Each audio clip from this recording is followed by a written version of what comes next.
רוצה להיות הרכש הכי גדול במגרש ולגרום לאוהדים שבמגרש ידעו שאני הגעתי למועדון גדול ואני רוצה להחזיר על כל האמונה בי, ואני יודע מה אני שווה ואני יודע לאן אני יכול להגיע ולאן אני יכול לקחת את המועדון איתי ביחד.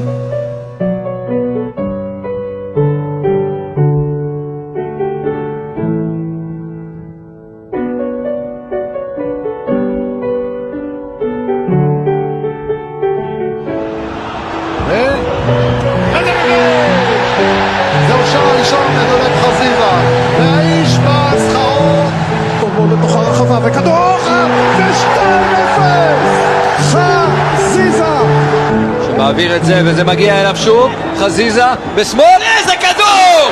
איזה שער!